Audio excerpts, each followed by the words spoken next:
রাত 12টা। আর কত দৌড়াবো আল্লাহ, প্লিজ এই অশুভগুলোর হাত থেকে রক্ষা করো। যে করেই হোক না কেন এই প্রমাণটাকে হাতছাড়া করা যাবে না। এর মধ্যেই যে হাজারো মানুষের প্রাণ জড়িয়ে আছে, একে কিছুতেই ওদের হাতে দিলে চলবে না। নিজের জীবন গেলে যাক, তবুও যেন এই প্রমাণ মিস্টার লিরিকের হাতে তুলে দিতে পারি। ঈশা এগুলো ভাবতে ভাবতেই এক চিপায় ঘি লুকালো। গুন্ডাগুলো এদিক ওদিক করে ঈশাকে খুঁজতে লাগলো। ঈশা চুপটি করে এক কোণে বসে আল্লাহকে ডাকতে লাগলো, যেন এদের হাতে কিছুতেই ধরা না পড়ে। গুন্ডাগুলো অনেক খুঁজেও ঈশাকে পেল না। তারপর ওদের ভাষায় ওরা বলতে লাগলো, কি রে, মেয়েটা কোথায় কোথায় হয়ে গেল? আশেপাশে আছে, খুঁজো ভালো করে, নইলে আমাদের নিস্তার নেই। বলেই ওরা অন্যদিকে চলে গেল। ঈশা হাফ ছেড়ে বাঁচল। গুন্ডাগুলো চলে যেতেই ঈশা বেরিয়ে আসলো। কিছু দূর হাঁটতেই পেছনে তাকিয়ে দেখলো আবার সেই গুন্ডাগুলো তার পেছনে আসছে। এতে ঈশার বুঝতে বাকি রইল না এটা ওদের ঈশাকে ধরার একটা ফাঁদ ছিল, আর ঈশা সেটা না বুঝে তাদের ফাঁদে পা দিয়েছে। আবার ঈশা দৌড়াতে লাগলো। গুন্ডাগুলো পিছে পিছে আসতে লাগলো। দৌড়াতে গিয়ে ঈশা পা পিছলে কাদায় পড়ে গেল। এতে ওর মাস্ক সহ পুরো শরীরেই কাদা লেগে গেল। তবুও হার না মেনে উঠে আবার দৌড়াতে লাগলো। দৌড়াতে দৌড়াতে জঙ্গল থেকে রাস্তায় চলে আসলো। এই নির্জন রাস্তায় কাউকে পাচ্ছে না যে কারো কাছে সাহায্য চাইবে। ঈশাও হাঁপিয়ে গেছে অনেকটা। হঠাৎ ঈশা পিছে তাকিয়ে দেখলো একটা গাড়ি তার দিকে ধেয়ে আসছে। ঈশা চোখ বন্ধ করে সেখানেই দাঁড়িয়ে রইল। আরেকটুর জন্য ঈশা গাড়ির নিচে পড়া থেকে বেঁচে গেল। ঈশা চোখ মেরে দেখলো তার সামনে একটা ব্ল্যাক কালার কার, আর সামনে ড্রাইভার বসে আছে। পেছনে নিশ্চয়ই মালিক বসে থাকবে, তার কাছে হেল্প চাই, দেখি হেল্প করে কিনা। যেই ভাবা সে কাজ। ঈশা গাড়ির পেছনের সিটে জানালার কাছে টোকা দিলেন। সাথে সাথে কাঁচটা খুলে গেল। সামনে মানুষটার দিকে তাকে ঈশা অবাক। এসে কাকে দেখছে? কারণ গাড়িতে যিনি বসে আছে তিনি থাইল্যান্ডের নাম করা টপ 1 বিজনেসম্যান আর মডেল রিয়ান হার্স। ঈশা এত কিছু না ভাবে রিয়ানকে ইংলিশে বলল, প্লিজ আমাকে বাঁচান, কিছু গুন্ডা আমার পিছে পড়েছে। Are you mad? আমি কেন আপনাকে সাহায্য করতে যাব? প্লিজ। হ্যাঁ। যখন ঈশা বলতে চাইলো তখন হঠাৎ খেয়াল করলো গুন্ডাগুলো জঙ্গল থেকে বেরিয়ে এসেছে আর ঈশাকে খুঁজছে। তাই ঈশা আর রিয়ানের অনুমতি না নিয়ে গাড়ির দরজা খুলে ভেতরে ঢুকে পড়লো এবং লুকিয়ে পড়লো। আরে আরে কি করছেন আপনি? এভাবে কেউ ঢুকে পড়ে? আর আপনার পোশাকের অবস্থাও কত বিশ্রী। প্লিজ এদের হাত থেকে আমায় বাঁচান প্লিজ। হাত জোর করে মিনতি করতে লাগলো ঈশা। ছলছল দৃষ্টিতে তাকে মিনতি করলো। রিয়ান ঈশার দিকে কিছুক্ষণ তাকিয়ে ভাবলেন এবং বললেন, ওকে, আমি তোমায় হেল্প করব। ঈশা এতে খুশি হলো। ঈশার মুখে এখনো মাস্ক। ওই লোকগুলো গাড়ির কাছে এসে ঈশার মতো করেই জানালায় কাঁচে টোকা দিল। রিয়ান কাজ খুলে দিল এবং এমন ভাব করলো যে সে কিছুই জানে না। তারপর ওরা ওদের ভাষায় রিয়ানকে জিজ্ঞেস করলো, স্যার, এখান দিয়ে একটা মেয়ে যাচ্ছিল, আপনি কি তাকে দেখেছেন? না, দেখিনি। তাহলে এত রাতে এখানে কি করছেন? It's none of your business. আরে চুপ, এখানে থাকলে আমাদের কি? Sir please don't mind. It's okay. বলে ওরা অন্যদিকে চলে গেল আর রিয়ান কাজটা লাগিয়ে দেয়। ঈশা লুকিয়ে থাকায় গুন্ডুগুলো তাকে দেখতে পায়নি। থ্যাংক ইউ সো মাচ আমায় এদের হাত থেকে বাঁচানোর জন্য। It's okay. এখন বলো, তোমার আর কোনো হেল্প লাগবে? বেশি লাগবে না, আপনি শুধু আমাকে এই জঙ্গলের রাস্তা থেকে বের করুন, মেইন রোডে গিয়ে নামিয়ে দিয়েন। আমি সেখান থেকে ট্যাক্সি করে আমার গন্তব্যে চলে যাব। এখন রাত 1:39 বাজে, আপনি কি করে ট্যাক্সি পাবেন? আর আপনার পোশাকও তো নোংরা হয়ে আছে। এইটা আপনাকে ভাবতে হবে না, আমি ম্যানেজ করে নিতে পারবো। ওকে, তোমার যা ইচ্ছে। রিয়ান ভুল করে বাংলা বলে ফেলল। বাংলা বলায় ঈশা অবাক চোখে রিয়ানের দিকে তাকালো। তার মানে আপনি বাঙালি? তুমিও? হ্যাঁ। তাহলে তো ভালোই হলো, তাহলে যাওয়া যাক। হ্যাঁ অবশ্যই। ড্রাইভার চলো। ড্রাইভার গাড়ি স্টার্ট দিল।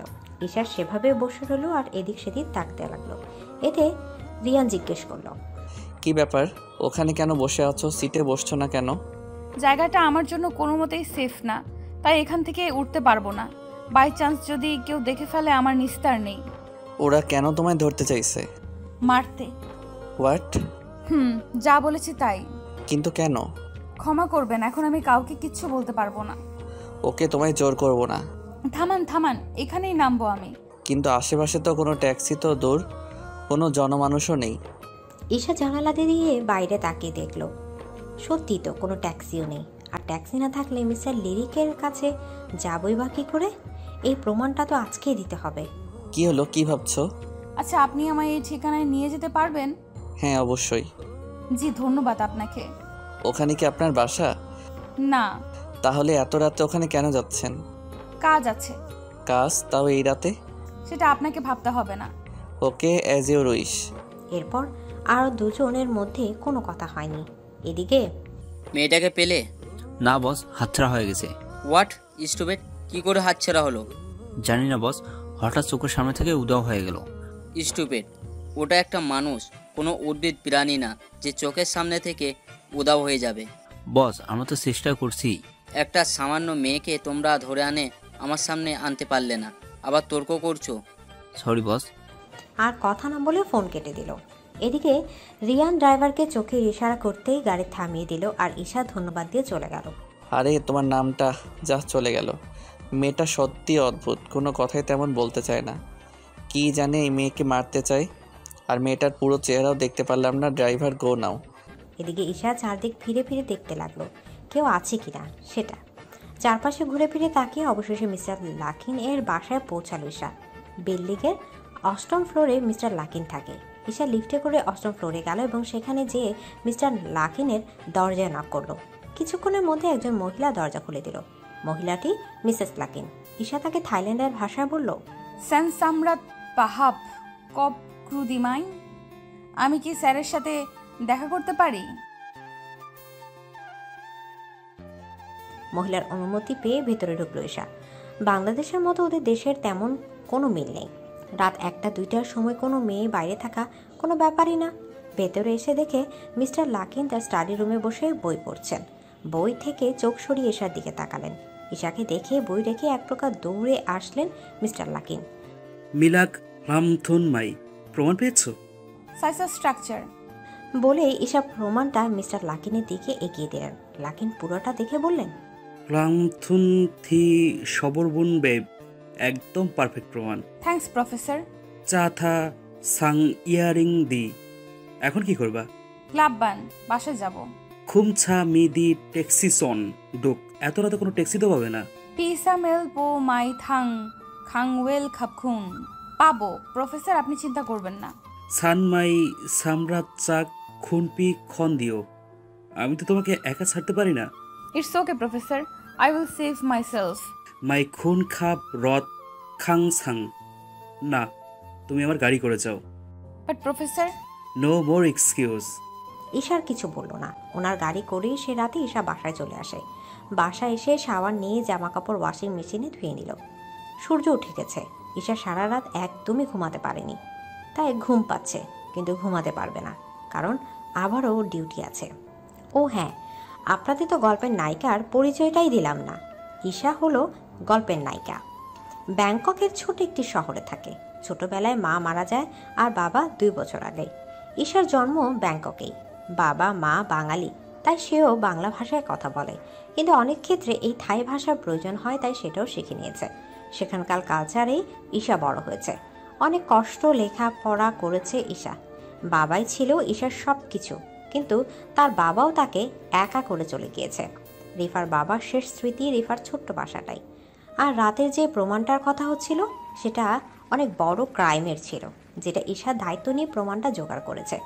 এরপর দেখতে থাকুন, সব বলে দিলে হবে না তো। ঈশা ছোট একটা জব করে। ঈশা রাধার সময় পায়নি, তাই কোনো রকম কাপ নুডলস খেয়ে রেস্টুরেন্টে চলে আসে।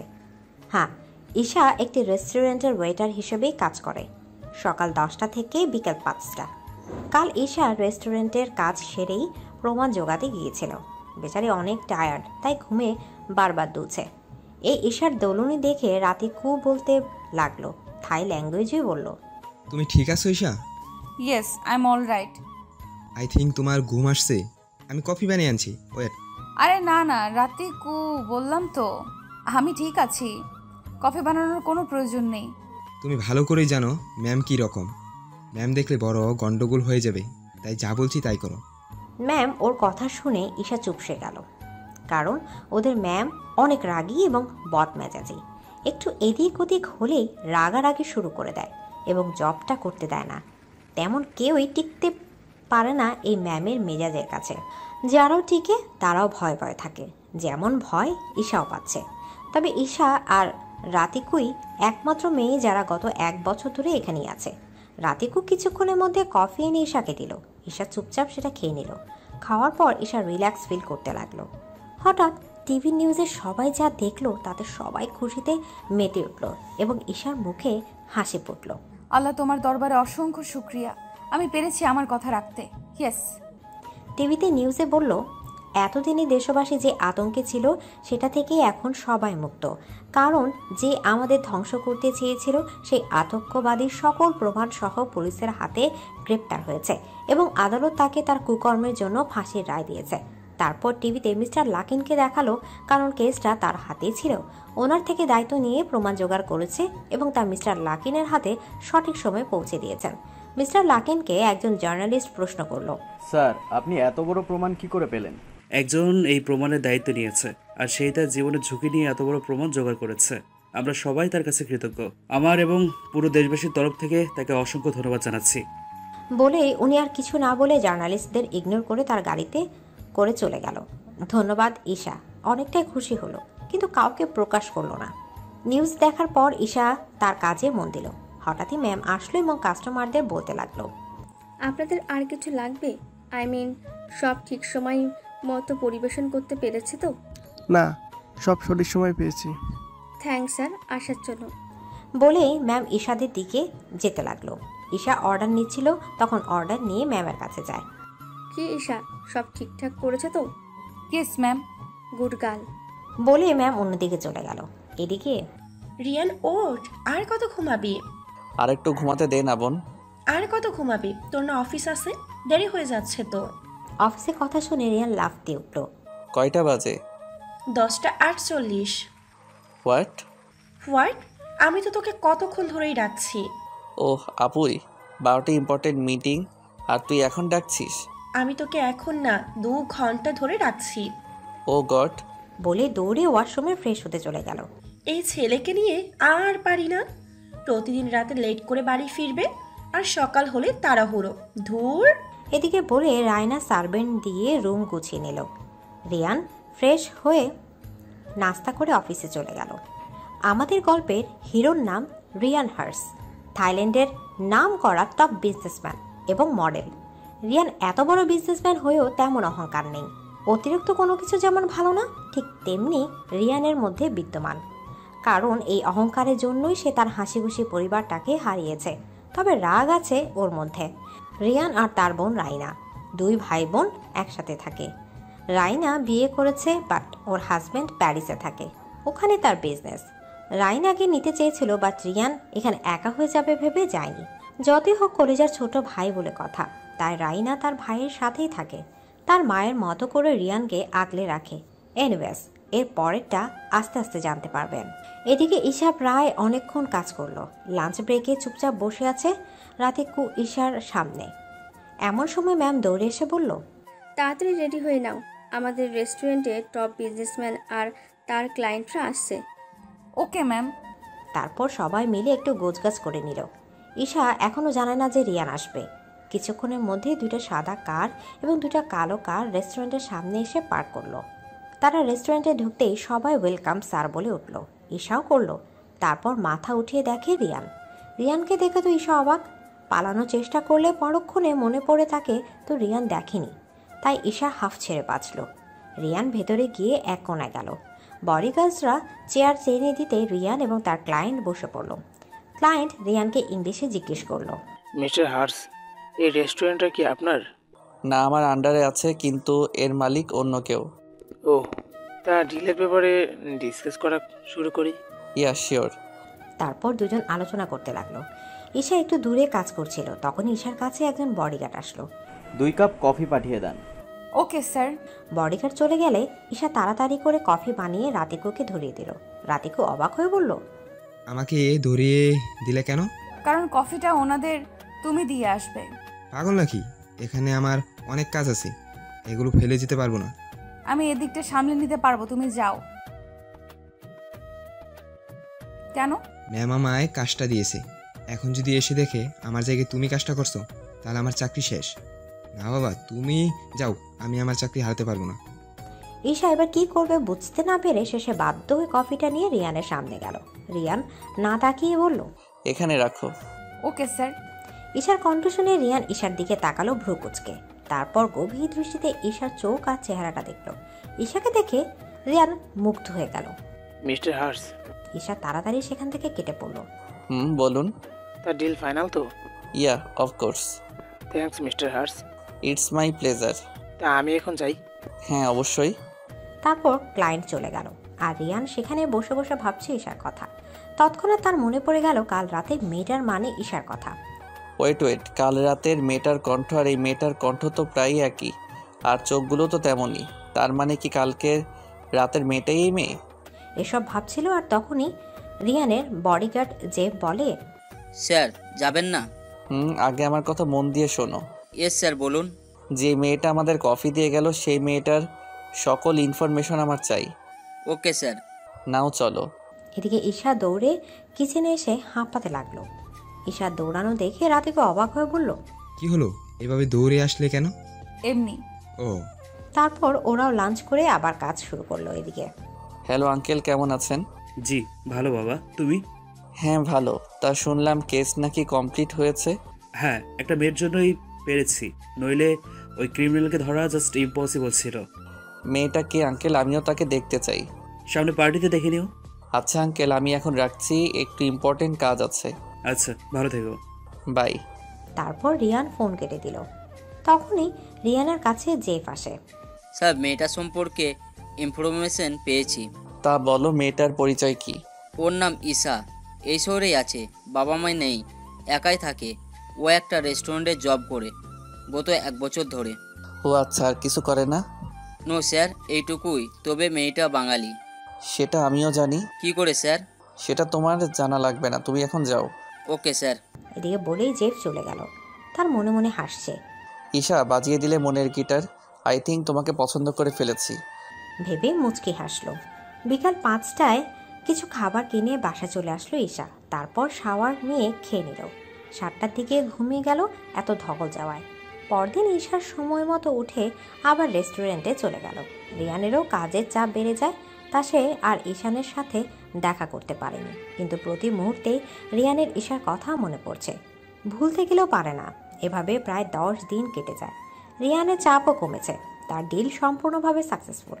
ওহ আপু, আমি এবার 1000 কোটি টাকার ডিলে সাকসেসফুল হয়েছি। আই এম সো হ্যাপি আপু। কংগ্রাচুলেশনস ভাই, আমিও খুব খুশি হয়েছি। আচ্ছা, আমার জরুরি কাজ আছে আপু, আমি যাই। কেমন? কি কাজ? ওই এমনি, আমি গেলাম, বাই। Okay bye. তারপর রিয়ান বেরিয়ে পড়ল। গাড়িতে যে উঠতে যাবে অমনি রিয়ানের ফোন বেজে উঠল। রিয়ান বিরক্ত হয়ে ফোন হাতে নিয়ে দেখলো লিজা কল করেছে। এতে তো রিয়ান অনেকটাই বিরক্ত হয়ে যায়। লিজা রিয়ানের কলেজ ফ্রেন্ড, কলেজ থেকে রিয়ানের জন্য পাগল, রিয়ানের জন্য অনেক পাগলামি করে এবং এটাও পাবলিককে বলে বেড়ায় যে সে নাকি রিয়ানের গার্লফ্রেন্ড আর বিয়েও করবে। রিয়ান এসবে অনেকটাই বিরক্ত ছিল, তাই সে একদিন রেগে বলেছিল পাবলিককে, একজন বলছে বলে সত্যি সে আমার ওয়াইফ? আমি কি কখনো নিজের মুখে বলেছি যে সে আমার গার্লফ্রেন্ড বা ওয়াইফ? তাহলে বলবেন কেন? আপনাদের তো মনে হয় রাস্তার পাগল এসে কিছু বললে তাকেও বিশ্বাস করে নেবেন। হ্যাঁ, এসব ফেক নিউজ না ছাপিয়ে প্রমাণসহ ভালো নিউজ ছাপান, কাজে দিবে। সেদিন লিজাকে অনেক অপমান করেছে এবং বলেছে যেন কোনো যোগাযোগ না রাখে তার সাথে। পরিশেষে লিজা সুইসাইড করার হুমকি দিল, তাই রিয়ানও আর কিছু করতে পারেনি। রিয়ান হাজার বিরক্তি নিয়ে ফোন রিসিভ করলো। বেবি, তোমায় আমি আগেও বলেছি, এখনো বলছি, ডোন্ট কল মি বেবি। এত কথায় কথায় রাগ করো কেন বলো তো? আচ্ছা বাদ দাও, আমি তোমার সাথে দেখা করব। ইস, কতদিন তোমায় দেখিনি। আমার কাজ আছে, দেখা করতে পারবো না। ওহ বেবি, প্লিজ আসো না। বললাম না কাজ আছে, ডোন্ট ডিস্টার্ব মি। আমি কোনো কথা শুনছি না, তুমি আসবা মানে আসবা। ইটস ফাইনাল, অ্যাড্রেস পাঠিয়ে দিচ্ছি, বাই। বলে রিয়ানকে কিছু বলার সুযোগ না দিয়ে কল কেটে দেয়। রিয়ানও ডোন্ট কেয়ার ভাব নিয়ে গাড়িতে উঠে পড়ে ঈশার সাথে দেখা করবে বলে। মেসেজের টোন বাজলেও সিন করার প্রয়োজন বোধ করেনি রিয়ান। সে যে তার ঈশার সাথে আজ দেখা করবেই করবে। কিছুক্ষণের মধ্যে রিয়ান ঈশার রেস্টুরেন্টের সামনে চলে আসে। রেস্টুরেন্টে ঢুকতেই ভেতরে থাকা সব মেয়েরা চিল্লিয়ে উঠল। এর মাঝে রিয়ান ঈশাকে দেখতে পেল। ঈশা তখন এক কাস্টমারের অর্ডার নিচ্ছিল। রিয়ান খেয়াল করলো ঈশা তার দিকে অবাক হয়ে তাকিয়ে আছে, হয়তো আশা করেনি রিয়ান আসবে। রিয়ান মুচকি হেসে ঈশার দিকে এগোতে নিতেই কোথা থেকে লিজা এসে জড়িয়ে ধরলো। লিজাকে এখানে দেখে রিয়ান অবাক। ওহ বেবি, তুমি আমায় এতটা মিস করো যে আমার বলার সাথে সাথেই চলে আসলে। How cute. রিয়ান রেগে লিজার থেকে নিজেকে ছাড়িয়ে বলল, গো টু হেল স্টুপিড। এদিকে বলে রেস্টুরেন্টের এক কর্নারে গিয়ে বসলো। লিজাও রিয়ানের পিছু পিছু গিয়ে রিয়ানের সামনে বসলো। রিয়ানের মন চাচ্ছে সকালের সামনে লিজাকে কয়েকটা চড় লাগিয়ে দিতে। Waiter. Yes ma'am. Waiter, 2 cup cold coffee please. Okay ma'am. বলে ঈশা চলে গেল আর রিয়ান ঈশার যাওয়ার পানে তাকিয়ে রইল। এদিকে লিজা সে কখন থেকে বকবক করেই যাচ্ছে, কিন্তু রিয়ানের কোনো হুঁশ নেই। থাকবে কি করে, সে তো তার ঈশাকে দেখতেই ব্যস্ত। ঈশা কিছুক্ষণের মধ্যে কফি বানিয়ে রিয়ানদের দিকে আসতে নিচ্ছিল, তখনই কয়েকজন ড্রাঙ্ক করা গুন্ডা ঈশার সামনে এসে দাঁড়ালো। এতে রিয়ান রেগে লাল হয়ে যায়।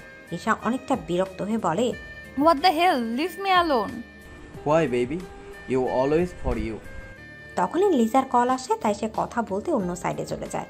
Shut up and get lost from here. No, you want you baby.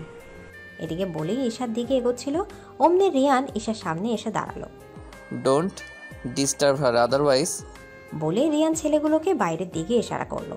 ছেলেগুলো বাইরে তাকালো এবং দেখলো বাইরে পুলিশ। পুলিশ দেখে ছেলেগুলো ঢোক গিলে সেখান থেকে কেটে পড়লো। রিয়ান পিছে ঘুরে ঈশাকে জিজ্ঞেস করলো, are you okay? Yeah, thank you sir. এই তুমি এই ওয়েটার সাথে কি করছো?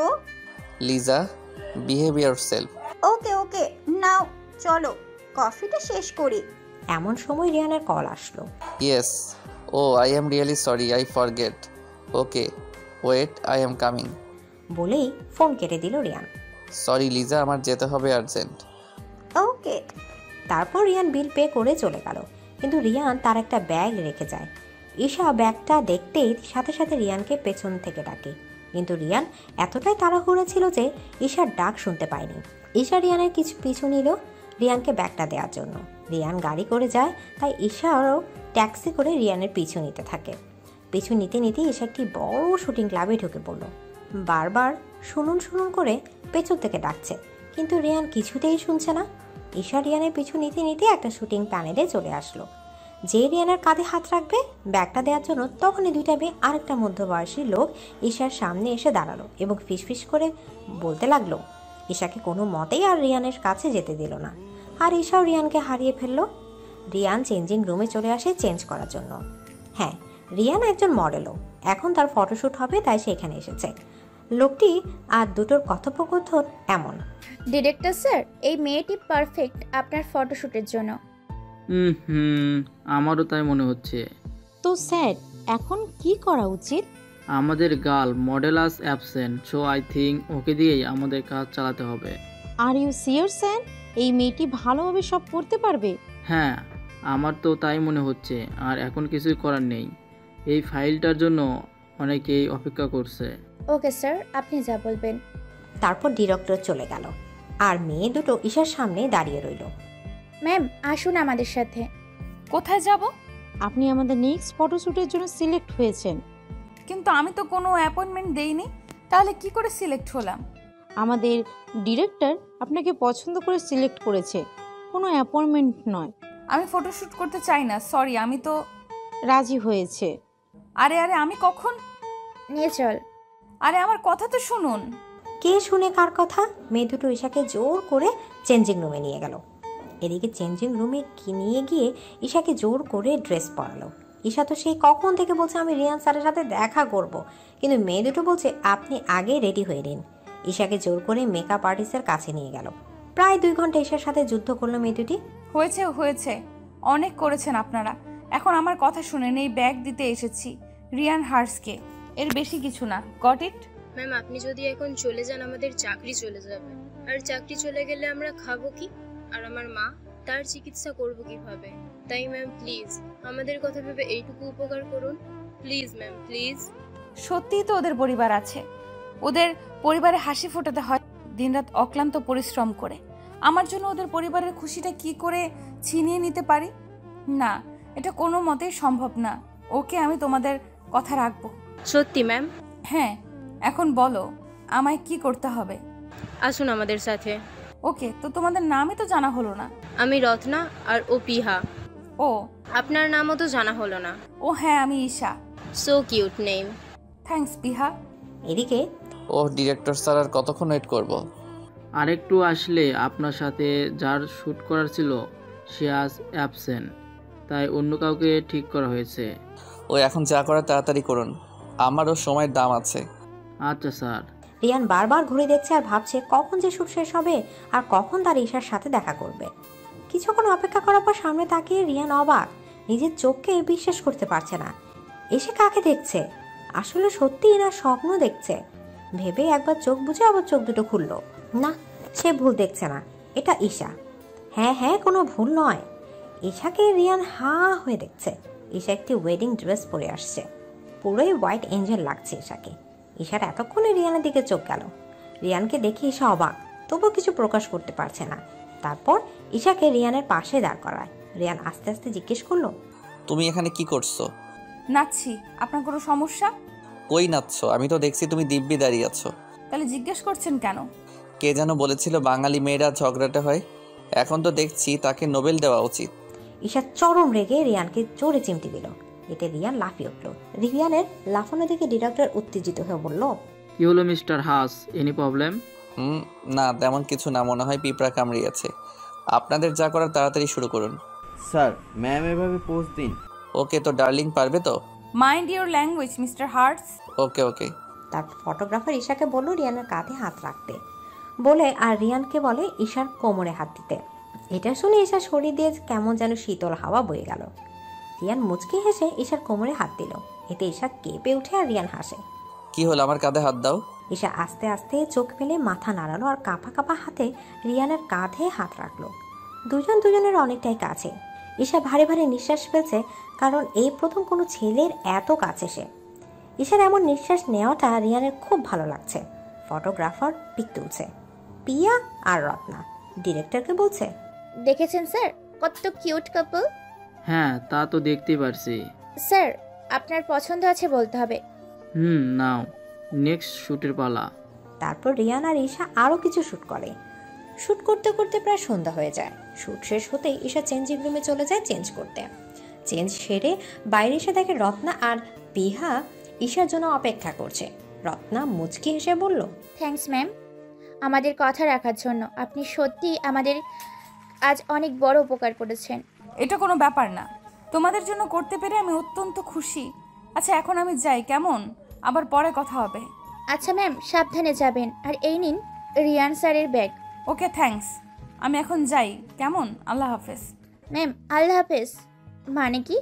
ও সরি, আসলে মুসলিমরা বিদায় আল্লাহ হাফেজ বলে থাকে। ও আচ্ছা, so ma'am bye, take care. Bye you too. তারপর ঈশা চেঞ্জিং রুম থেকে বেরিয়ে গেল। ঈশা বেরোতেই রিয়ান ঈশার সামনে এসে দাঁড়ালো। এতে ঈশা অবাক। আপনি এখানে? হ্যাঁ, আমি ছাড়া আর কে হবে শুনি? আপনি এত বাচাল, জানতাম না তো। পাগল বলো, বাচাল বলো, যা ইচ্ছা বলো, আমি বলবো সবটাই তোমার জন্য। উফ হয়েছে, অনেক বলেছেন। এখন আপনার ব্যাগটা নিন। আপনার এই ব্যাগ আজ আমায় অনেক ঝামেলায় ফেলেছে। ও আচ্ছা, তুমি আমায় ব্যাগটা দিতে এসেই ফেসেছ? বাহ, ব্যাগ, তুই যদি মানুষ হতি তাহলে আমার সব কিছু তোরে দিয়ে দিতাম। এক্সকিউজ মি, আপনি কি তার ছিলেন নাকি? হ্যাঁ, তোমার জন্যই। উফ, সেই কখন থেকে তোমার জন্য শুরু করেছেন? কি প্রবলেমটা কি আপনার একটু বলতে পারেন? Cause I love you. মজা নিচ্ছেন? একদমই না। Do you love me? No, I don't. O come on, মিথ্যা বলিও না please. I no love me. আমারও তো ইচ্ছা নেই মিথ্যা বলার। ওকে, এখন সরেন, আমি বাসায় যাব। আহা, এত তারা কিসে? চলো আমি তোমায় ড্রপ করে দেই। নো থ্যাঙ্কস, আমি একাই যেতে পারবো। পাগল নাকি, এত রাতে তোমায় একা ছাড়বো? মাত্র 8টা বাজে। রাত কোথায়? আমার কাছে রাতই লাগছে, তাও অনেক রাত। হ্যাঁ, পথ ছাড়ুন বলছি। আমার সাথে যাবা মানে যাবাই। কখনো না। বলে রিয়ানকে ধাক্কা দিয়ে ঈশা পালাতে নিল। অমনি রিয়ান হাত ধরে ফেললো আর ঈশা রিয়ানের হাত থেকে ছাড়া পাওয়ার জন্য মুচড়ি করছে। আপনার সাহস কি করে হলো আমার হাত ধরার? আমার সাথে যাবে তাই? কখনো না। তাহলে আমিও ছাড়ছি না। আরে ডিরেক্টর স্যার, কিছু বলবেন? ডিরেক্টরের কথা শুনে রিয়ান ঈশার হাত ছেড়ে পিছে তাকালো, কিন্তু ডিরেক্টর নেই। আর ঈশা এই ফাঁকে পালালো। রিয়ান রেগে যে ঈশাকে বকতে যাবে, দেখে ঈশা গায়েব। রিয়ান তো সেখানে দাঁড়িয়েই হাসছে। এই মেয়ে তো হেব্বি চালাক, তবে আর কতক্ষণ পালিয়ে পালিয়ে বেড়াতে পারো সেটা আমিও দেখে নিব। বলে আবার হাসতে লাগলো। ঈশা ট্যাক্সি থেকে নেমে বাসা যাওয়ার জন্য হাঁটছে। এই রাস্তায় ট্যাক্সি চলাচল নিষেধ, শুধু নিজেদের গাড়িই ঢুকতে পারবে। আর ঈশার নিজের গাড়ি নেই, তাই হেঁটেই যায়। হেঁটে যাচ্ছিল তখনই ঈশা গুলির শব্দ শুনতে পায়। আওয়াজটা আসছিল একটা ভাঙা ফ্যাক্টরি থেকে। এখানে কেউ থাকে না, গভর্নমেন্ট থেকে এটা ভাঙছে। গুলির শব্দ পেতে ঈশা মুখে মাস্ক পরে নিল আর হাতে গ্লাভস। তারপর খুব সাবধানে ফ্যাক্টরিটাতে ঢুকলো, কিন্তু ঈশা কাউকেই পেল না। কিন্তু দেখতে পেল একজন লোক মাটিতে কাতরাচ্ছে। ঈশা দৌড়ে লোকটার কাছে গেল। লোকটাকে হাড় বরাবর গুলি করেছে। ঈশা লোকটির মাথা নিজের কোলে রেখে বলতে লাগলো, আপনাকে কে মেরেছে? লোকটি শেষ নিঃশ্বাস ত্যাগ করলো। ঈশা নিশ্চিত হয়ে পড়ল, আর তার অনেক খারাপ লাগছে এটা ভেবে যে ঈশার সামনে একটা মানুষ ধুকে ধুকে মরল। কিন্তু ঈশা কিছুই করতে পারল না। ঈশা তারপর কিছু না ভেবে আবার আড়ালে চলে গেল, কারণ যারা খুনি তারা যে কোনো সময় এসে চেকও করতে পারে। আড়ালে থেকে ঈশা মিস্টার লাকিনকে কল দিল। হ্যাঁ ঈশা, কেমন আছো? স্যার, এখন এগুলো বলার সময় নেই, এখানে অনেক বড় সমস্যা হয়ে গেছে। কেন, কি হয়েছে? তারপর ঈশা প্রথম থেকে শেষ পর্যন্ত সবটা খুলে বলল। মিস্টার লাকিন সবটা শুনে কিছুক্ষণ চুপ থেকে বলতে লাগলো, আচ্ছা ঠিক আছে, দেখছি। কাল কিন্তু তোমার আরেকটা মিশন আছে, মিশন শুরু। হ্যাঁ প্রফেসর। কি পারবে তো সেটা সম্পন্ন করতে? কালকে তোমার পুরো গ্যাং নিয়ে যেতে হবে কিন্তু। হ্যাঁ প্রফেসর, আমি পারবো, আমাকে যে পারতেই হবে। আচ্ছা ঠিক আছে, আর লাস্টটা যে জায়গায় আছে সেখানে থাকতে দাও, কাল সকালে যা করার করবো। আচ্ছা প্রফেসর, গুড নাইট। আর হ্যাঁ, অবশ্যই কিন্তু কালকে গ্যাং নিয়ে আসবা, কাল তোমার নতুন পরীক্ষা, তৈরি থেকো। হ্যাঁ স্যার, আমি সময় মতো তৈরি থাকবো। ঠিক আছে, এখন তাহলে বাসায় চলে যাও, এখানে ওখানে নিরাপদ নও তুমি। আচ্ছা প্রফেসর, কাল দেখা হচ্ছে।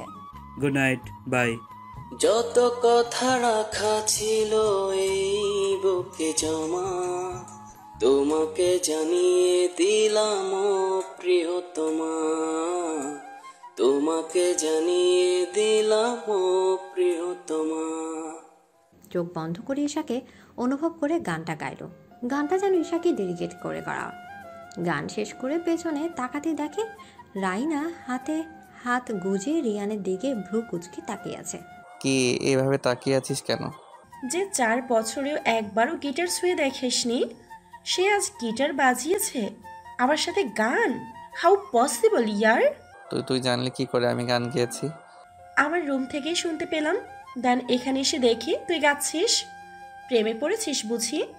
ও কামন প্রেম, তাও আমি ইটস নট ফেয়ার দিই। সেটা আমার ভালোই বোঝা হয়ে গেছে। কোনটা কি এখন বলবি, না তোর পিছে গোয়েন্দা লাগাবো? উফ জি ভাই। রাইনার হাজবেন্ডকে জিভাই বলে ডাকে। ভালোই করেছে তোমাকে নেয়নি, নইলে মাথা খেয়ে ফেলতে। কি বললি তুই? ঠিকই তো বললাম, জি ভাই নিজে বাঁচার জন্য আমার ঘরে চাপিয়ে দিয়ে গেছে। তবে রে, বলে রিয়ানের দিকে তেড়ে গেল। আর রিয়ান রাইনাকে একটা টেডি বিয়ার ধরিয়ে দিল। রাইনা তো টেডি বিয়ার দেখে সেই খুশি, আর রিয়ান বেচারা হাফ ছেড়ে বাঁচল। রাইনা কিছুক্ষণ টেডি বিয়ারের দিকে দেখে নিল, তারপর বলল, আজ টেডি বিয়ারটা দিলি বলে মারের হাত থেকে বেঁচে গেলি, কিন্তু আমি এখনো রেগে আছি। কিভাবে ভাঙাবো? সত্যি বলতে হবে। মিথ্যা কবে বললাম? আবার? ওকে ওকে কুল, এখন বল কি বলবি? কাউকে ভালোবাসিস? তোর থেকে যেহেতু আর লুকাতে পারবো না সেহেতু বলেই দিই। অবশ্যই অবশ্যই। তাহলে আমার উত্তর হলো হ্যাঁ। Like seriously? তুই আবার ভালোবাসা? কেন ভালোবাসতে পারি না বুঝি? আচ্ছা বল, কেমন দেখতে আর নাম কি? নাম ঈশার, দেখতে কেমন সেটা না হয় পরে দেখব। ঠিক আছে, তা মেয়েটা ঈশা কি করে? রেস্টুরেন্টের ওয়েটার। হোয়াট? সামান্য একটা ওয়েটারের প্রেমে পড়লি তুই? জানিস ওর কাজের থেকে ওর কথাবার্তা মায়াবী ফেস, রাগী ফেস, মানে কি বলবো, সবকিছুই আমার বদভ্যাস হয়ে দাঁড়িয়েছে। রিয়ানকে এমন আনমনা দেখে রাইনা মুখ টিপে টিপে হাসছে, আর ভেতরে অনেক খুশি হলো এটা ভেবে যে তার ভাইটা একজন ভালো বাসার মানুষ পেয়েছে। তার মায়ের মৃত্যুর পর রিয়ান গান গাওয়া ছেড়ে দিয়েছে, আর আজ সেই রিয়ান মন খুলে গান গেয়েছে। আচ্ছা অনেক বলেছিস, এখন খেয়ে ঘুমিয়ে পড়, অনেক রাত হয়ে গেছে। ওকে, গুড নাইট। গুড নাইট বলে রাইনা চলে গেল। আর রাইনা চলে যেতেই রিয়ান লাইট বন্ধ করে ঘুমিয়ে পড়ল। এদিকে, হ্যালো ম্যাম। হ্যাঁ ঈশা বলো। আসলে আমার সর্দি জ্বর হয়েছে, তাই কিছুদিনের জন্য ছুটি চাইছি। আমি কি ছুটি পেতে পারি ম্যাম? ও সো স্যাড। হ্যাঁ অবশ্যই তুমি রেস্ট নাও আর মেডিসিন নেবে ঠিক মতো, বুঝলে? হ্যাঁ ম্যাম, ভালো থাকবেন। তারপর ঈশা ম্যামের ফোন কেটে দেয়। ফোন হাত থেকে রেখে আকাশের দিকে তাকিয়ে রইল। আল্লাহ, কাল থেকে আমার আরেক পরীক্ষা, আমি পারবো তো? আমার কাজটা ঠিক মতো করতে পারবো তো? আমার বাবা কাল থেকে তোমার মতোই একটা নাম হবে আমার। তোমার সম্মান আর কঠোর পরিশ্রমের জন্যই আমি এই পথে যাচ্ছি। পারবো তো তোমার মতো করে কাজ করতে? এসব ভাবতে ভাবতে ঈশার গাল বেয়ে 2 ফোঁটা জল গড়িয়ে পড়ল। তারপর তাড়াতাড়ি শুয়ে পড়ল, নইলে কাল যেতে লেট করে ফেলবে। পরদিন সকালে ঈশা ঘুম থেকে উঠে ফ্রেশ হয়ে নিল। তারপর নিজের রুমে গিয়ে একটি ফুলদানি হাতে নিল। সাথে সাথে সব দরজা জানালা খুলে গেল। সেটা থেকে আস্তে আস্তে সিঁড়ি দিয়ে নেমে চলে এলো, যাকে বলে আন্ডারগ্রাউন্ড হোম। এটা সম্পূর্ণ ঈশার বাবার তৈরি। উপরে যতটা সাধারণ, ওদের বাসার নিচে তার থেকেও বেশি আধুনিক আর সুন্দর। ঈশা যা করার এখানে করে। পুরো রুমটাতে খুব ভালো ফার্নিচার, ফটোগ্রাফ দিয়ে সাজানো। Isha black jeans, black dress, black mask, black shoe, black cap এবং হাতে ব্ল্যাক গ্লাভ। ক্যাপটাকে এমনভাবে পরল কেউ ঈশার চোখ দেখতে পারবে না। তারপর ঈশা রুমের আরেকটা সাইডে গেল এবং একটা সুইচ চাপলো। সুইচ চাপতে বেরিয়ে এলো বিভিন্ন ধরনের বন্দুক আর রাইফেল। ঈশা সেখান থেকে নিজের পছন্দ মতো একটা গান নিল। তারপর আবার সেই সুইচটা চাপলো।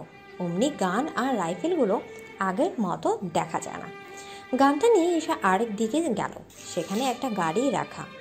ঈশা এমনভাবে সেজেছে যে ঈশার ছেলে না মেয়ে, এটা কেউই বুঝতে পারবে না। ঈশা গাড়ির দিকে যেতেই একটা রিমোট চাপলো। সাথে সাথে একটা রাস্তা বেরিয়ে আসলো। ঈশা গাড়ির ড্রাইভিং সিটে বসলো। তারপর গাড়ি স্টার্ট দিল। গাড়ি আস্তে আস্তে জঙ্গলের রাস্তা দিয়ে বেরোলো। তারপর যে জায়গায় খুন হয়েছে সেই জায়গায় চলে আসলো।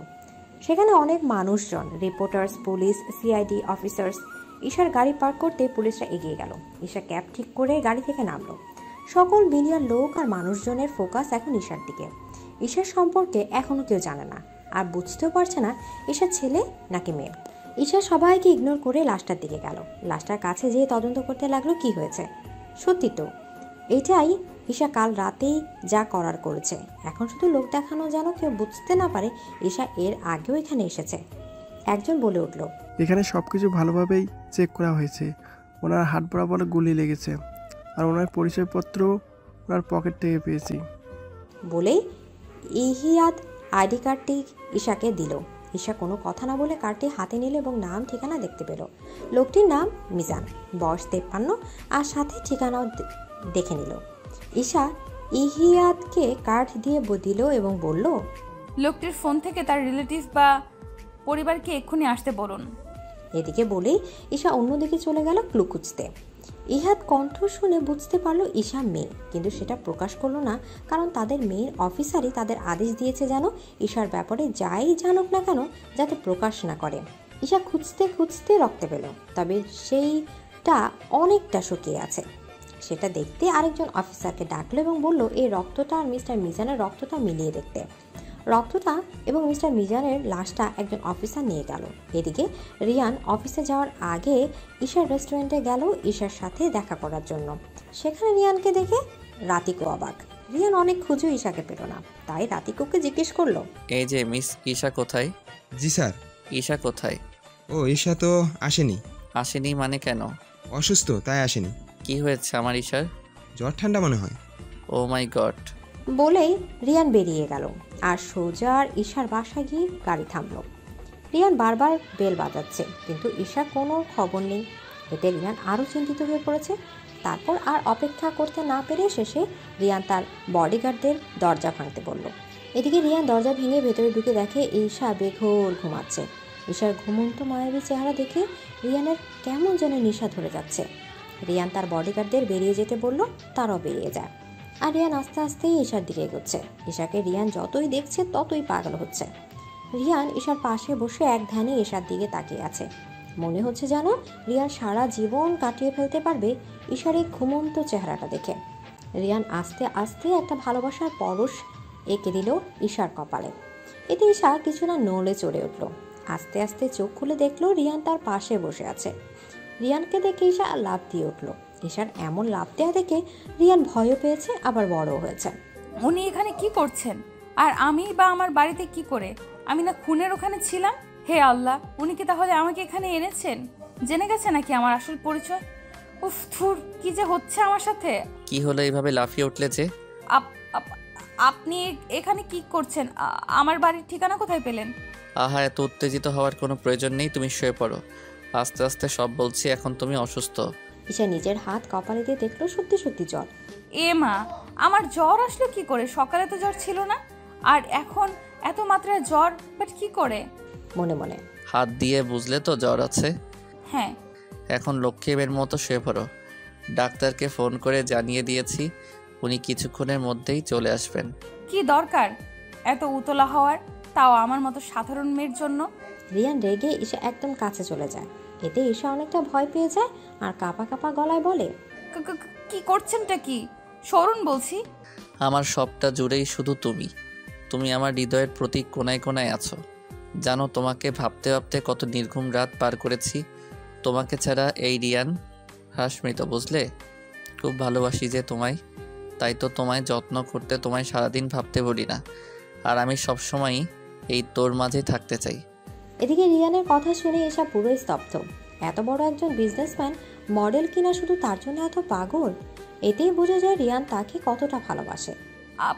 আপনি এখানে কি করছেন? কি করে এলেন? তোমার সাথে দেখা করার জন্য রেস্টুরেন্টে গিয়েছিলাম, সেখানে তোমায় না পাইনি। পরে জানতে পারি তুমি অসুস্থ, তাই এখানে চলে আসি। রিয়ানের কথায় ঈশা হাঁফ ছেড়ে বাঁচল। যাক, তাহলে উনি আমার ব্যাপারে কিছুই জানেন না, কিন্তু আমায় এখানে আনলো কে? স্ট্রেঞ্জ। মনে মনে ও আচ্ছা, আর ঠিকানা কোথায় পেলেন আমার? যাকে ভালোবাসি তার সামান্য ঠিকানা জানতে পারবো না বুঝি? ঈশা আর কিছু বলল না। কিছুক্ষণের মধ্যে ডাক্তার আসলো এবং ঈশা চেক আপ করলো। জ্বর এসেছে, অনেকটাই সাবধানে থাকবেন, রেস্টে থাকতে হবে, বেশি বেশি ঘুমাতে হবে, আর টাইম মেনটেন করে খেতে হবে। কিছু ওষুধ দিচ্ছি, সেগুলো আনিয়ে টাইমলি খাওয়াবেন। আচ্ছা ডাক্তার। তারপর ডাক্তার ওষুধ দিতেই সেটা নিয়ে গেল একজন বডিগার্ড। কিছুক্ষণের মধ্যে ফিরেও এলো। তারপর রিয়ানকে ওষুধগুলো বুঝিয়ে দিয়ে চলে গেল। রিয়ান বডিগার্ডদের বলল ওষুধগুলো গাড়িতে রাখতে। তারাও রিয়ানের কথা মতো চলে গেল। উষা শুয়েছিল, অমনে রিয়ান ঈশাকে কোলে তুলে নিল। ঈশা তো 907 ভোল্টের শক খেলো রিয়ানের কাণ্ডে। কিছুক্ষণ চোখ বড় বড় করে হা হয়েছিল। যখন রিয়ান ঈশাকে গাড়িতে উঠাবে, অমনি ঈশা লাফাতে লাগলো নামানোর জন্য। ছাড়ুন আমাকে, কোলে তোলার সাহস কি করে হলো আপনার? আর আমায় কোথায় নিয়ে যাচ্ছেন? নামান বলছি, নামান। ওফ আল্লাহ গো, এত জোরে কেউ চিল্লে? চুপ করো তো, সবসময় এমন মাছির মতো ভন ভন করো কেন? কি বললেন? আমি মাছির মতো ভন ভন করছি? আমি যদি মাছি হই তাহলে আপনিও কাইল্লা কাক, আর কাকের মতো কা কা করে আমার মাথা খান। চুপ করবা না, আছাড় মারবো। রিয়ানের কথা ঈশা ভয় পেয়ে একদম চুপ হয়ে গেল আর শক্ত করে গলা জড়িয়ে ধরলো যদি রিয়ান সত্যি সত্যি ফেলে দেয় এই ভয়ে। ঈশার কাণ্ডে রিয়ানের রাগ ওধা হয়ে গেল আর জোরে জোরে হাসতে লাগলো। রিয়ানের হাসিতে ঈশা পুরো অবাক বনে গেল। কি হলো, এভাবে হাসছেন কেন? তোমার এমন বাচ্চামো দেখে। আমি আবার কোথায় বাচ্চামো করলাম? এই যে কেমন শক্ত করে গলা জড়িয়ে ধরেছো। আমি সাধে ধরিনি, আপনি যদি ফেলে দেন তাই ধরেছি। ও তাহলে আমায় ভয় পাও? ভয়, তাও আপনাকে? হাস্যকর। আপনাকে অবিশ্বাস করি, কিন্তু ভয় না, অবিশ্বাস করি। ও আচ্ছা, তাই নাকি? তাই। ভয় কাকে বলে সেটা ভালো করে বোঝাবো। বলে ঈশাকে গাড়িতে বসালো আর নিজেও ঈশার সাথে বসলো। ঈশা তো হ্যাপ দিয়ে ভয় পেয়ে গেছে আর বারবার ভয়ে ঢোক গিলছে। এটা ভেবে যদি কোথাও মেরে তাকে ফেলে দেয়। তো দেখুন, আমাকে ছাড়ুন, নইলে আমি পুলিশকে কল করব। কেন?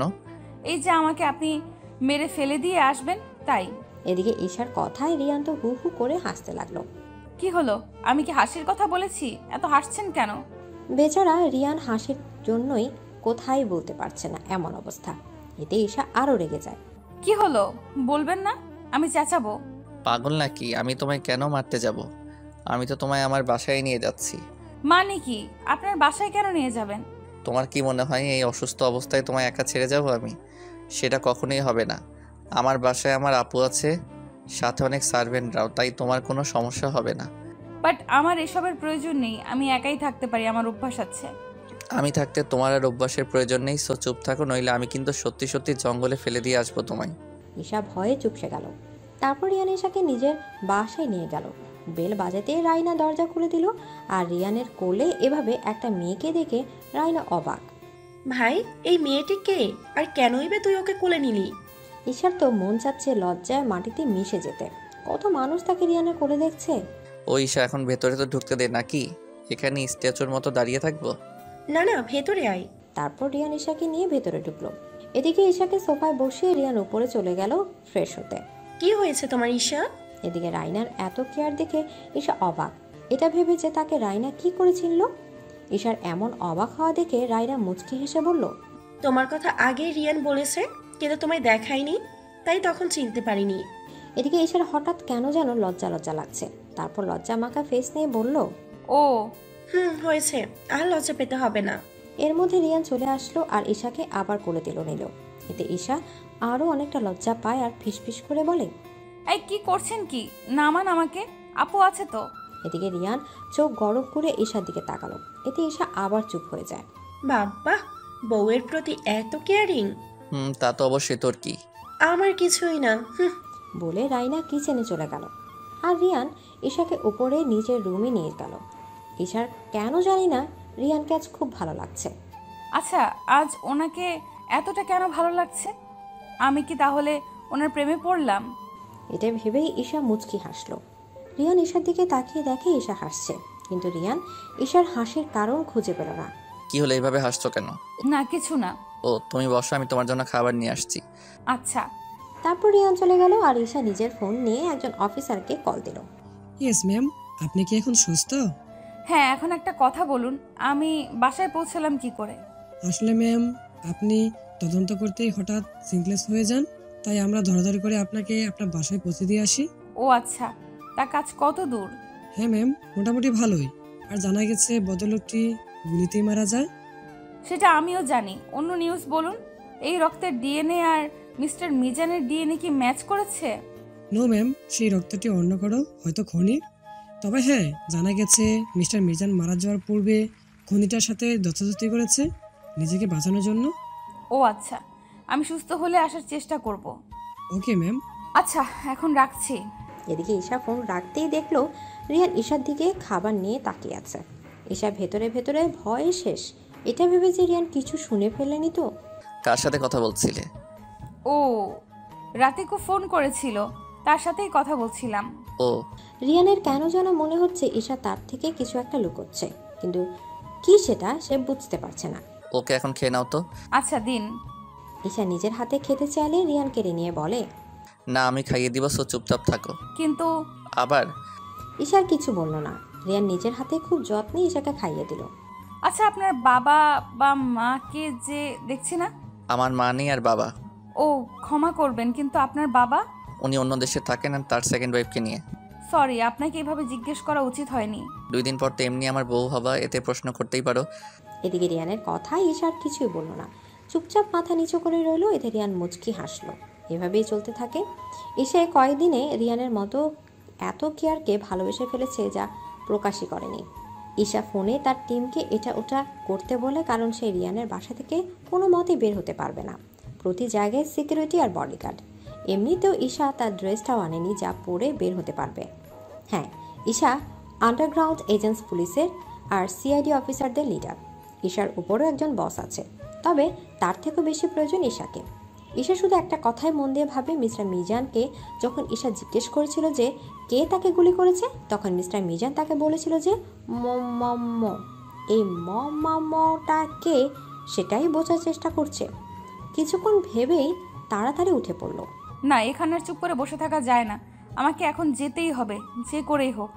বলে ঈশা রেডি হয়ে বেরিয়ে গেল। রুম থেকে বেরোতে দেখলো রাইনা তার রুমের দিকে আসছে। এই কয়েকদিনে খুব ভাব জমেছে রাইনা আর ঈশা। ঈশা রেডি হওয়া দেখে রাইনা জিজ্ঞেস করলো, কি হলো, কোথায় যাচ্ছ? মানে অনেক দিন তো হলো এখানে আসলাম, আমার এখন বাসায় যেতে হবে, আর এমনিতেও আমার ডিউটি আছে। তুমি এখানেই থাকবে ব্যাস? কিন্তু আপু একটু বোঝেন, আমার যেতেই হবে। বললাম না কোথাও যেতে পারবে না। ওকে, এখানে থাকবো, কিন্তু আমার পুরনো বাসাটাকেও যে ছাড়তে পারছি না। বাবার সাথে কত স্মৃতি জড়িয়ে আছে বাড়িটার। ও আচ্ছা আচ্ছা, তো যাও, সমস্যা কোথায়? আচ্ছা বলেই যেতে নিল। অমনি বলল, আমাদের গার্ড তোমায় পৌঁছে দিয়ে আসবে। ঠিক আছে, তাই হবে। তারপর রিয়ানদের এক গাড়িতে করে ঈশাকে তার বাসায় পৌঁছে দিয়ে আসলো। এসব বাসায় পৌঁছতে তার পোশাক পরে আন্ডারগ্রাউন্ড দিয়ে গাড়ি নিয়ে বেরিয়ে পড়লো। ঈশা আবার সেই জায়গায় আসলো আর রাত পর্যন্ত অপেক্ষা করতে লাগলো। অপেক্ষা করতে করতে এক পর্যায়ে দেখলো একটা ছেলে ড্রিঙ্ক করতে করতে আসছে আর কী সব প্রলাপ বকছে। ঈশা দ্রুত তার টিমকে ডাকলো ফোন করে। তারাও কিছুক্ষণের মধ্যে এসে ছেলেটাকে পাকড়া করলো। তারপর ঈশা ধীরে ধীরে বেরিয়ে আসলো। কি হচ্ছে কি? কে আপনারা? আর আমাকে কেন ধরে রেখেছেন? খুন করে বলছিস আমি কিছু করিনি? মানে খুন? কিন্তু কে করেছে? চুপ, নিজেকে কি মনে করেছিস? খুব ইনোসেন্ট। আরে আমি বা কিছু করিনি। আচ্ছা মানলাম তুই কিছু করিসনি, কিন্তু তুই এত তোতলাচ্ছিস কেন? আমি সত্যি কিছু জানি না, বিশ্বাস করেন। চুপ, এখন নাম বল। মারুফ। এই রক্তের ডিএনএ আর ওই রক্তের ডিএনএ ম্যাচ করো, গিয়ে যাও। ওকে ম্যাম, এই চল। বলেই টেনে নিয়ে যেতে লাগলো আর মারুফ বারবার বলতে লাগলো, ম্যাম আমি কিছু করিনি, আমার কোনো দোষ নেই। ঈশা একটা দীর্ঘশ্বাস নিয়ে যেই পেছনে ঘুরলো, সাথে সাথে চমকে উঠলো আর অবাকও, কারণ পিছে রিয়ান দাঁড়িয়ে আছে। ঈশা নিজের ক্যাপটা খুলে কাপা কাপা গলায় বলতে লাগলো, আপনি এখানে কি করছেন? সেটা তো আমার তোমাকে জিজ্ঞেস করার কথা। কে তুমি? আমি ঈশা। কি হয়েছে? আমি জানি তুমি ঈশা, তোমার আসল পরিচয় জানতে চেয়েছি। ড্যামিট। এদিকে রিয়ানের চিৎকারে ঈশা ভয়ে কেঁপে উঠল। ঈশার সাথে রিয়ান চিল্লিয়ে কথা বলছে দেখে দুজন অফিসার এসে বলতে লাগলো, মিস্টার হার্স, আপনার সাহস কি করে হয় আমাদের বসের সাথে এভাবে জোর গলায় কথা বলার? এদিকে আর কিছু বলতে নিলে ঈশা ইশারা থামিয়ে দেয়, বলে এখান থেকে চলে যেতে। তারাও চলে যায়। তারা চলে যেতেই ঈশা রিয়ানের দিকে এক পলক তাকে নিজের গাড়ি যেতে লাগলো। রিয়ানের এই ইগনোর একদম সহ্য হলো না, আবার রেগে চিল্লিয়ে বলল, কি হলো? Answer me. নিজের বাসায় যাও। বলে আবার গাড়ির কাছে যেতে লাগলো। এবার রিয়া নিজের রাগ কন্ট্রোল করতে পারলো না একদমই। সেও পেছন পেছন গিয়ে ঈশাকে গাড়ির সাথে শক্ত করে চেপে ধরলো আর ঈশা ব্যথায় কুকড়ে ওঠে। এত তেজ কিসের? হ্যাঁ, আমি বললাম না আমার অ্যান্সার দিতে, আর তুমি আমাকে ইগনোর করছো। How deer you! প্লিজ ছাড়ুন, আমায় লাগছে। আমার আগে আমার অ্যান্সার দাও, তারপর ছাড়বো। আমি বলছি সবটা। মিস্টার লাকিনের কণ্ঠ শুনে রিয়ান ঈশাকে সাথে সাথে ছেড়ে দিল আর ঈশাও নিজেকে সামলে চুপচাপ দাঁড়ালো। আঙ্কেল আপনি এখানে? আমি ঈশা, গাড়ি নিয়ে চলো তোমার বাসায়। আচ্ছা প্রফেসর। রিয়ান, ঈশার গাড়িতে ওঠো আর তোমার বডিগার্ডদের বলো তোমার গাড়ি নিয়ে যেতে। আচ্ছা আঙ্কেল। বলে রিয়ান তার বডিগার্ডদের বলে দিল গাড়ি নিয়ে যেতে। তারা গাড়ি নিয়ে যেতেই ঈশা ড্রাইভিং সাইডে বসলো। মিস্টার লাকিন পেছনের সিটে আর রিয়ান ঈশার পাশে। রিয়ান এসবের কিছুই বুঝতে পারছে না। আমরা কোথায় যাব আঙ্কেল? ঈশার বাসায়। ঈশা, স্টার্ট দাও। ওকে প্রফেসর। বলে ঈশা ড্রাইভ শুরু করলো। ঈশার এত ভালো ড্রাইভ দেখে রিয়ান অবাক। আরো অবাক হলো জঙ্গলের দিকে যাচ্ছে দেখে। জঙ্গলের দিকে কেন? তোমার বাসা তো ওই দিকে। দেখে যাও। তা রিয়ানও কিছু বললো না। সে আজ সিদ্ধান্ত নিয়েই নিয়েছে যে সকল রহস্য আজ সে জানবে। কিছুক্ষণের মধ্যে জঙ্গলের ভেতরে পৌঁছে যায় এবং একটা সুইচ চাপতে কয়েকটা গাছ সরে যায় আর সেখান থেকে সরু খুব সুন্দর একটা রাস্তা বেরিয়ে আসে। সে রাস্তায় ঢুকতেই গাছগুলো আবার নিজের জায়গায় চলে আসে। এতে কেউই বুঝতে পারবে না এখানে কোনো রাস্তা আছে। এটা একটা আন্ডারগ্রাউন্ড রোড। এসব দেখে রিয়ান জাস্ট হা হয়ে আছে। কিছুক্ষণের মধ্যে ঈশা পার্কিং সাইডে গাড়ি থামালো। তারপর গাড়ি থেকে নেমে ফিঙ্গারপ্রিন্ট দিতেই দরজা খুলে গেল। তারপর মিস্টার লাকিন আর রিয়ানকে ভেতরে আসতে বলে। রিয়ান চারদিকে তাকিয়ে তাকে শুধু দেখছে। ঈশার সাথে গিয়ে এক সাইডে সোফায় বসলো। এবার বলো কি কি জানতে চাও ঈশার ব্যাপারে? সবটাই। বেশ, বলছি। আর ঈশা, তোমার মনে নিশ্চয়ই প্রশ্ন এসছে রিয়ানকে কি করে চিনি? তাহলে শোনো, রিয়ানকে আমি ছোট থেকেই চিনি। রিয়ানের বাবা আমার বন্ধু ছিল, তাই রিয়ান আমায় আঙ্কেল বলে ডাকে। আমিও রিয়ানকে নিজের ছেলের মতো ভালোবাসি এবং বিশ্বাসযোগ্য। ও আচ্ছা। এখন শোনো ঈশার কাহিনী। ঈশা হচ্ছে এদেশের আন্ডারগ্রাউন্ড এজেন্স এর কমান্ডার প্রিন্স ইলিয়াস খানের একমাত্র কন্যা ঈশা খান। ঈশার বাবার পরিচয়ে রিয়ান অবাক, কারণ ইলিয়াস উনি ছিলেন অত্যন্ত মেধাবী এবং খুব ভালো একজন কমান্ডার। তার মতো অধিক বুদ্ধি কারো ছিল না, আর না ছিল তার সাথে পাঙ্গা নেয়ার মতো কারোর সাহস। মিস্টার লাকিন আবার বলতে শুরু করলেন, ঈশার জন্মের পরপরই ঈশার মা মারা যায়, তাই তার সুরক্ষার জন্য ইলিয়াস আমার কাছে ঈশাকে নিয়ে আসে। সেই ছোট থেকেই ওকে নিজের হাতে মানুষ করেছি। ইলিয়াসও আসতো তার মেয়ের সাথে দেখা করতে। বেশ ভালোই চলছিল দিনকাল। যতদিন দিন যেতে লাগলো ঈশারও এইসব রহস্যময় কাজে তার আগ্রহ বাড়তে থাকে এবং অনেক কিছু জানার আগ্রহ ওঠে, তাই সে সারাক্ষণ বই নিয়ে পড়ে থাকতো। এটা দেখে যখন ঈশা মাধ্যমিক শেষ করলো তখনই ইলিয়াস তাকে নিয়ে যায় এবং ঈশাকে আলাদাভাবে ইলিয়াস শিক্ষা দিত কমান্ডারের কাজ এবং অস্ত্রের সম্পর্কে। ঈশা দিন দিন অনেকটাই পারদর্শী হয়ে যায়। ঈশার বাবার খুব ইচ্ছে ছিল ঈশাকে ইলিয়াসের পদে নিযুক্ত করার, কিন্তু এই পদে আসার আগে ইলিয়াস। এদিকে বলেই একটা দীর্ঘশ্বাস ফেলে মিস্টার লাকিন ঈশার চোখ দিয়ে জল গড়িয়ে পড়ার আগে সাথে সাথে চোখ মুছে ফেলল। রিয়ানের খারাপ লাগছে তবুও জিজ্ঞেস করলো, তারপর কি হয়েছে আঙ্কেল? ঈশার লেখাপড়া যখন প্রায় শেষ তখন ইলিয়াসের হঠাৎই হার্ট অ্যাটাক হয়। শেষবারের মতো শুধু আমায় একটা কথাই বলেছিল, তার মেয়ে যেন কারো প্রকাশ্যে না থাকে এবং ঈশাকে যেন ইলিয়াসের পদে নিযুক্ত করা হয়। সেদিন থেকে ঈশাও নিজেকে প্রস্তুত করতে থাকে। 2 বছর আরও অনেক ভালো প্রশিক্ষণ নেয়। তারপর আসে ওই আতঙ্কবাদীর বোমা হামলার বিষয়টা। সেটা শুধুমাত্র ঈশার জন্য সফল হয়েছে। ঈশাই অনেক কঠিন পরিশ্রম করে আর তার বুদ্ধি দিয়েই খুব নিখুঁত প্রমাণ জোগাড় করেছিল। সেদিন বলেছিলাম না তোমাকে একটা মেয়ে এসব করেছে? ঈশাই সেই মেয়ে, বুঝলে? সমস্ত ব্যাপারটা শুনে রিয়ান বাকরুদ্ধ। সে ভাবতে পারছে না ঈশা এতটা ভালো কিছু করতে পারে, অথচ রিয়ান ঈশাকে সামান্য ওয়েটার হিসেবে চিনত। কোনো ওয়েটারের আড়ালে এত কিছু হবে সেটা বোঝা দেয়। তখন ঈশার ফোনে কল আসলো। ঈশা রিসিভ করলো। হ্যালো, আচ্ছা এখন ওকে পিটিয়ে সত্যিটা পেট থেকে বের করো। আচ্ছা এখন রাখছি, কাল সকালে দেখা হবে বলেই ঈশা ফোন কেটে দিল। কি হয়েছে? প্রফেসর, ওই মারুফের ডিএনএর সাথে ওই রক্তের ডিএনএ ম্যাচ করেছে। বাহ, এটা তো ভালো খবর। ফাইনালি আরও একটা কেস সলভ হলো। কি বলো? ঈশা উত্তরে শুধু মুচকি হাসলো। মিস্টার লাকিন আবার জিজ্ঞেস করলো, তা এখন বলো তো তোমাদের মধ্যে কিসের সম্পর্ক, কি করেছিল দুজনকে? ঈশা তো চুপসে গেল আর মাথা নিচু করে রইল। রিয়ান হেসে সবটা খুলে বলল।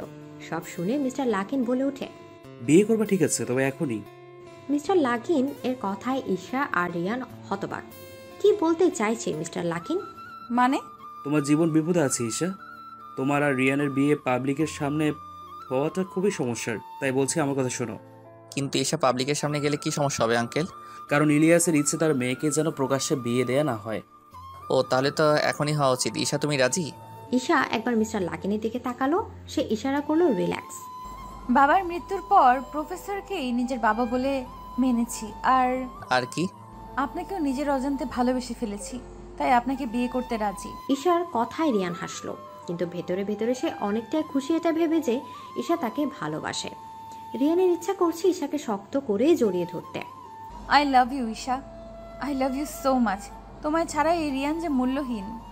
কিন্তু রিয়ান চাইলেও কিছু বলছে না, কারণ তাদের সামনে মিস্টার লাকিন বসে আছে। বাহ, আমার ঈশা মাও তো রাজি। তো চলো এখন গিয়ে যাই। না আঙ্কেল, আমরা মুসলিম, তাই আমি চাই আমাদের ইসলাম রীতিতেই বিয়ে হোক। আমি ওনার সাথে একমত প্রফেসর। আচ্ছা ঠিক আছে।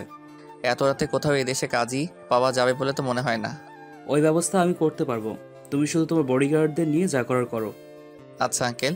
এদিকে বলে রিয়ান ফোন নিয়ে অন্যদিকে চলে গেল। তারপর ঈশা, মিস্টার লাকিন আর রিয়ান উপরে চলে আসলো আন্ডারগ্রাউন্ড থেকে। কিছুক্ষণের মধ্যে রিয়ানের বডিগার্ডরা হাজির হলো প্রয়োজনীয় জিনিসপত্র নিয়ে। তারা কিছুক্ষণের মধ্যে রওনা হলো এবং একটা 5 স্টার হোটেলে গিয়ে গাড়ি থামালো। তারপর 10 নম্বর ফ্লোরে গিয়ে একটা রুমে ঢুকলো। সেখানে আগেই রাইনা আর কাজী সাহেব ছিল। রাইনা ঈশার পেশার সম্পর্কে এখনো কিছু জানে না। রিয়ান আর ঈশা গিয়ে এক সোফায় বসলো আর তাদের সামনে কাজী সাহেব। কাজী সাহেব বিয়ে পড়াতে শুরু করলেন। তারপর ঈশা আর রিয়ানকে বিয়ের রেজিস্ট্রেশন পেপারে সাইন করালো। খুব সুন্দরভাবে ইসলামী রীতিতে ঈশা আর রিয়ানের বিয়ে সম্পূর্ণ হলো। ঈশা আর রিয়ান এখন লিগেলি হাজব্যান্ড ওয়াইফ। এটা ভাবতে রিয়ান মুচকি মুচকি হাসছে। সাক্ষী হিসেবে মিস্টার লাকিন আর রাইনা ছিল, তাই তাদেরও সাইন নেওয়া হলো। বিয়ের সকল নিয়ম শেষ করতে করতে ভোর হয়ে যায়। তাই ঈশা রিয়ান আর মিস্টার লাকিনের সাথে নিজের বাসায় চলে আসে এবং ঈশা রেডি হয়ে নেয় অফিসে যাওয়ার জন্য। কাল রাত থেকে কিছুই খাওনি, খেয়ে নাও। আমার কাজ আছে, খেতে পারবো না, তাড়াতাড়ি যেতে হবে। একদম চুপ, মাত্র ভোর, তাই চুপচাপ খাও, নাইলে মার খাবা। এই, আপনার সাহস তো কম না? আপনি আমাকে মারের ভয় দেখান। কি বললা? না না, কিছু না খেয়েই যাব। এই তো গুড। তারপর রিয়ান বডিগার্ডকে আনানো খাবারটা ঈশাকে খাইয়ে দিল আর ঈশাও রিয়ানকে খাইয়ে দিল। মিস্টার লাকিন দূর থেকে দেখে হাসলো। ঈশ্বরের দুজনের জন্যই তৈরি করেছে। খাওয়া দাওয়া শেষ করে ঈশা আর মিস্টার লাকিনকে অফিসে পৌঁছে দিয়ে রিয়ানও নিজের অফিসে চলে গেল। ঈশা আর মিস্টার লাকিন মারুফের সামনে বসে আছে আর মারুফ মাথা নিচু করে আছে। তার পাশেই মারুফকে শায়েস্তা করার জন্য একজন অফিসার আছে। ঈশা প্রশ্ন করা শুরু করলো, কেন মেরেছিস মিস্টার মিজানকে? উনি আমার কলেজে স্যার ছিল, আগে থেকে আমাকে দেখতে পারতো না, অনেক বাজে কথা শোনাতো, যেখানে সেখানে অপদস্থ করতো, কিন্তু আমি কিছু বলতাম না। হাজার রাগ থাকলেও আমার ড্রাগসের নেশা ছিল, সেটা আমার স্যার জেনে যায়, তাই আমাকে পুলিশের কাছে দৌড়ে দেওয়ার জন্য সবসময় ফলো করতো। আমি এসবের কিছুই জানতাম না। ওই দিন ফ্যাক্টরিতে ড্রাগসের জন্যই বসেছিলাম, অমনি স্যার আমার সামনে এসে হাজির হয় এবং হুমকি দেয় আমাকে পুলিশের হাতে দৌড়ে দিবে। আমিও ভয় পেয়ে যাই, তাই নিজেকে বাঁচাতে ওনাকে খুন করে দিই আর সেখান থেকে কোনো রকমে পালিয়ে আসি। আচ্ছা সবই বুঝলাম, কিন্তু তোমার ব্লাড সেখানে কেন ছিল? আসলে আমার হাত কেটে গিয়েছিল স্যারের সাথে দস্তাদস্তি করার সময়। সামান্য রাইটসের জন্য একজন নিরপরাধ মানুষকে খুন করতে পারে? প্লিজ স্যার, আমাকে ক্ষমা করে দিন। আমি অনেক বড় ভুল করেছি নিজের অজান্তে। এটা ভুল নয়, অনেক বড় অন্যায় করেছিস তুই। তোর জন্য ফাঁসির শাস্তিও আমার কাছে কম মনে হচ্ছে। ছি, সামান্য ড্রাগসের জন্য একটা ফ্যামিলিকে ছাড়খাড় করে দিলি। একবারও ভাবলি না তোরও একটা পরিবার আছে? মিস্টার মিজার তোর বাবার মতোই তো ছিল নাকি? ঈশার কথায় মারুফ কাঁদতেই লাগলো। একে নিয়ে যাও, কালই এর আদালতের রায় হবে। Okay ma'am. তারপর মারুফকে নিয়ে গেল। ঈশা চুপচাপ বসে রইল। মিস্টার লাকিন ঈশার কাঁধে হাত রেখে বলল, রিল্যাক্স, আমি এর পরেরটা দেখে নেব। প্রফেসর।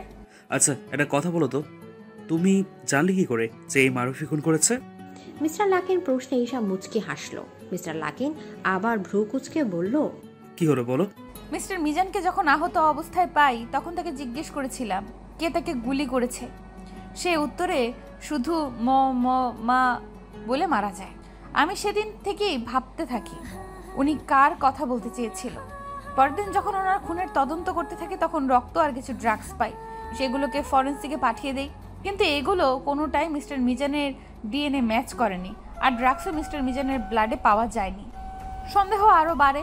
তারপর একদিন হুট করে মাথায় এলো মিস্টার মিজানের বলা শেষের কথা।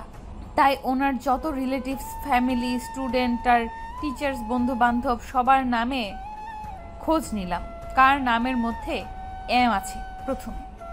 সো এরকম অনেকেরই খোঁজ পেলাম, কিন্তু কাকে ছেড়ে কাকে বলবো তা ঠিক বুঝতে পারলাম না। পরে আবার মনে হলো এখানে যেহেতু ড্রাগস পাওয়া গেছে তাহলে যে ড্রাগস নিয়েছে সে আবার আসবে, তাই কাল রাত পর্যন্ত অপেক্ষা করলাম। রাতে দেখি মারুফ সেখানে ড্রাগসের জন্য এসেছে, তখনই পাকড়াও করি ব্যাটাকে। বাহ, খুব ভালো পরিকল্পনা। আচ্ছা প্রফেসর, আমার রেস্টুরেন্টে যেতে হবে। আচ্ছা চলো, তুমি পৌঁছে দিয়ে আসি। আচ্ছা প্রফেসর। তারপর ঈশা চেঞ্জ করে মিস্টার লাকিনের সাথে রেস্টুরেন্টে চলে যায়।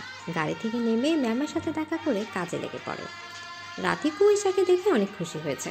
হঠাৎ টিভিতে ঈশা আর রিয়ানের করা শ্যুট দেখতে লাগলো। উপস্থিত সবাই ঈশার দিকে অবাক চোখে তাকিয়ে আছে, সাথে রাতিকু। ঈশা একটি ঢুক দিল, কারণ সবাই ঈশার চারিদিকে জমা হয়ে গেছে আর নানা ধরনের প্রশ্ন করছে, ছবি তুলতে চাইছে। ঈশা কি করবে বুঝতে পারছে না। এমন সময় রিয়ানের বডিগার্ডস ভিড় ঠেলে ঈশার কাছে আসলো আর সবাইকে সরিয়ে দিতে লাগলো। এতে ঈশা একটা স্বস্তির নিঃশ্বাস ফেলে। বডিগার্ডসরা পাবলিককে সরিয়ে দিতে রিয়ান ঈশার কাছে চলে আসে। পাবলিকের চিৎকার চেঁচামেচি আরও বেড়ে যায়। তুমি ঠিক আছো তো? তোমার কিছু হয়নি তো? ঠিক আছি। তোমাকে এখানে কে আসতে বলেছে? হ্যাঁ সরি, আসলে এখানে হয়েছে, আর বাহানা করা লাগবে না। এই রেস্টুরেন্টের মালিককে ডাকো। বডিগার্ড ডাকতে চলে গেল আর এদিকে পাবলিকের হইচই যেন বাড়তেই লাগলো। একসময় নিউজ চ্যানেলের লোকরাও এসে হাজির হয় এবং সরাসরি টিভিতে দেখাচ্ছে সব কিছু। মিডিয়ার লোকরা তো একটার পর একটা প্রশ্ন করেই যাচ্ছে। ঈশা কে হয় আপনার? ওনাকে বকছেন কেন? ওনার জন্য এখানে আসার কারণ কি? কিন্তু রিয়ান এসব উত্তর দেওয়ার প্রয়োজন মনে করছে না। এক পর্যায়ে অনেক বিরক্তি আর রাগী হয়ে বলল, she is my wife and I save her. Any problem? Riyan married. এটা শুনে সবাই অবাক। শুরু হলো আরও হাজার দফা প্রশ্ন। ঈশার এসব জাস্ট বিরক্ত লাগছে। এমন সময় ম্যাম আসলো। ইয়েস স্যার, কিছু বলবেন? ঈশা আর এখানে কাজ করবে না। কিন্তু কেন স্যার? আমার ওয়াইফের এই ধরনের জব করার দরকার মনে করছি না। হোয়াট? ঈশা আপনার ওয়াইফ? এখন আমরা আসছি বলে ঈশার হাত ধরে বেরিয়ে আসলো। এই পুরোটুকুই সব জায়গায় ছড়িয়ে গেল। ঈশা রিয়ানের বাসায় আছে। বাসায় আসার পর থেকে টানা 10 দিন ঈশা একটা কথাও বলছে না। রিয়ানের সাথে মুখ ভার করে বসে আছে, খাচ্ছেও না ঠিক মতো। এই প্রবলেম কি তোমার? এমন করছো কেন আমার সাথে? কথা বলবেন না আমার সাথে বলেই যে রিয়ানের সামনে থেকে উঠতে নেবে, রিয়ান রেগে ঈশার হাত ধরে হেঁচকা টান দেয়। তবে এতে ঈশা রিয়ানের বুকে গিয়ে পড়ে। রিয়ানের কাণ্ডে ঈশা অনেকটা অবাক, তবু ছাড়ানোর চেষ্টা করতে লাগলো। করছেনটা কি? ছাড়ুন আমায়। আমার বউকে ধরলে তোমার এত অসুবিধা হয় কেন বলো তো? Are you jealous? ফালতু কথা কম বলেন আর ছাড়ুন আমায়। আচ্ছা ছাড়বো, তার আগে একটা পাপ্পা দাও। আমার বইয়েই গেছে দিতে, ছাড়ুন। ওকে আমিই নিয়ে নিচ্ছি বলে রিয়া নিজের ঠোঁট দুটো দিয়ে ঈশার ঠোঁট দুটো আঁকড়ে ধরলো। ঈশার চোখ দুটো রসগোল্লার মতো হয়ে গেল। তারপর ছড়ানোর বৃথা চেষ্টা করতে লাগলো। প্রায় অনেকক্ষণ পর রিয়ান ঈশাকে ছাড়ালো। এবার বলো তোমার প্রবলেম কি? কেন আমার সাথে কথা বলছো না? তাড়াতাড়ি বলো, নইলে আবার। না বলছি। এই তো গুড, তাড়াতাড়ি। তখন আপনি ওয়েটারদের অসম্মান দিয়ে কথা বলছিলেন, তাই কাজ ছোট হোক বা বড়, মানুষের ভালোর জন্য তো করে, তাই না? তাই এইভাবে অসম্মান করা মোটেও উচিত না। ওরাও মানুষ, সেটা ভুলে যান। আর আমি নিজেই তো ওয়েটার ছিলাম। তো আচ্ছা বাবা, ভুল হয়েছে, এবার তো কথা বলো। শাস্তি পেতে হবে। আবার কি শাস্তি? কান ধরে উঠবস। হোয়াট? মিস্টার রিয়ান হার্শ, যা বলছি করুন। আমি কিন্তু কমান্ডার, চাইলে আপনাকে সব কিছু করতে পারি, এমনকি আপনার কোম্পানিকে নিজের করতে পারবো। যথাজ্ঞা ম্যাডাম, যদি আমার কোম্পানি চলে যায় তাহলে এমন শুকনো কাঠ বউটাকে কি খাওয়াবো? কি বললেন? আমি শুকনো কাঠ? তা নয় তো কি। দাঁড়ান, দেখাচ্ছি মজা। বলে ঈশা রিয়ানের পিছু ছুটতে শুরু করলো। পুরো বাড়ি দৌড়ালো। পরে রুমে এসে বালিশ নিয়ে টানাটানি শুরু হয়ে যায়, ফলে সব তুলোগুলো দিয়ে পুরো রুম ভরে গেল। ঈশা রিয়ানকে ধাক্কা দিয়ে তুলোতে ফেলে দিল আর খিলখিল করে হাসতে লাগলো। আমাকে রাগানোর শাস্তি এটাই, বলেই হাসতে লাগলো ঈশা। আর রিয়ান কিছুটা বলে উঠল, আমাকে রাগানোর শাস্তিও তোমায় দেখাচ্ছি। বলে ঈশাকে টেনে ফেলে দিল। আজ দুইজন খুব খুশি। হাসতে হাসতে একজন আরেকজনের দিকে তুলো ছুটছে। এর মধ্যে রাইনা এসে রুমের অবস্থা দেখে অবাক। এই তোরা কি বাচ্চা? এই কি অবস্থা করেছিস রুমের? ফাসলামোর একটা সীমা থাকা উচিত। ও তাই নাকি? বলে রাইনাকে এনে তুলোর বিছানায় ফেললো। রিয়ান আর ঈশা তো হাসতে হাসতে শেষ, রাইনা তো রেগে মেগে শেষ। এই চলছে তাদের জীবন। ঈশা এখন একজন মডেল হিসেবে পরিচিত, তবে রিয়ান ঈশাকে তেমন করতে দেয় না, আর নিজেও খুব কম করে। করলেও ঈশাকে নিয়ে করে। আর ঈশার তো ডিটেকটিভ আছেই, আর রিয়ানের অফিস। ব্যস্ততার মাঝেও তাদের দুজনের ভালোবাসা এক ফোঁটা কমেনি। হাজারো ব্যস্ততা থাকলেও দুজন দুজনকে বিভিন্ন কাজে হেল্প করে এসেছে। এর মাঝে ঈশা প্রেগনেন্ট হয়। খবরটা শুনে রিয়ানকে যে কি খুশি ভাষায় প্রকাশ করার মতো না। 5 বছর পর। হে পাপ্পা, জানো আমি অত মাম্মামে মুতু করে মডেল ছেতেছি। কামি তো আমার আতুংকুলা পুতুংটা কুলেতে। বাহ, আমার আম্মুটা তো দেখছি খুব জিনিয়াস। ও আত্তা পাপ্পা, মামা এখনই আতে নিতেনু। কিছুক্ষণের মধ্যে চলে আসবে সোনা। এই তো আমি মাম্মামের কাছে চলে এসেছি। ঈশাকে দেখে ইফা রিয়ানকে ছেড়ে ঈশাকে শক্ত করে জড়িয়ে ধরলো। তুমি খুব পসা, আমালে তেলে কোথায় যাও? কত মিট কলি তোমালে দানো। মিস ইউ টু সোনা। এই দেখো আমি চলে এসেছি। ঠিক আছে ঠিক আছে। এখন মাম্মাকে একটা কিস দাও। ইফা ঈশাকে একটা পাপ্পি দিল আর ঈশাও দিল। এসব দেখে রিয়ান বলল, বাহ বাহ, মাম্মামকে পেয়ে পাপ্পাকে ভুলেই গেছে। না পাপ্পা, তুমিও অত, আমার মাম্মা তো তোমালেই মাম্মাম। ইফার কথা শুনে ঈশা ঠোঁটে কামড় দিল। রিয়ান তো এতে রেগে গেল। ওইটা তোমার মাম্মাম, আমার না। ওইটা আমার বউ, বুঝলা? বউ কখনো মাম্মাম হয় না। খাম্মাও কি হয় না? ইফার কথাতে ঈশা তো হাসতে হাসতে পড়ে যাচ্ছে, আর রিয়ান তো আরো রেগে গেল। কি বললে খাম্মা? দাঁড়াও দেখাচ্ছি মজা। বলে বাবা মেয়ে পুরো বাড়ি দৌড়াতে লাগলো, আর ঈশা সেখানে দাঁড়িয়ে হাসতে হাসতে বসে পড়ল। সত্যি এই দুটোকে নিয়ে আর পারি না। রাতে ঈশা শুয়ে আছে। যেই রিয়ান ঈশার পাশে শুলো, অমনি ইফা রিয়ানকে ধাক্কি দুজনের মাঝখানে এসে শুলো। রিয়ান নিজের ফেস অসহায় করে বলতে লাগলো, হে আল্লাহ, কি দুশমনি করে আমাকে এমন এক বজ্জাত মেয়ে দিলা যে কিনা একটুর জন্য বউয়ের ধারে কাছেও যেতে দেয় না। ইফা, একটা কথা বলো তো, তুই কি সত্যি আমার মেয়ে হয়ে বাবার সাথে এত শত্রুতা কিসের? আমি তোমার মেয়ে না, আমি আমার মাম্মামের মেয়ে। বলে ঈশার গায়ে হাত পা দিয়ে ঘুমিয়ে পড়লো। আর ঈশা তো হাসছে রিয়ানের অবস্থা দেখে। এটা প্রতিদিনের রুটিন। সারাক্ষণ ঈশাকে নিয়ে বাবা আর মেয়ের ঝগড়া লেগেই থাকে। ঈশা তো এদের দুজনের কাহিনী দেখতে দেখতে বিরক্ত। খাওয়ার সময়, ঘুমানোর সময়, ঘুরতে যাওয়ার সময়, বলতে গেলে দিন রাত 24 ঘন্টায়। রিয়ান ইফাকে একটা ধমক দিলে ইফা 2টা দেয়।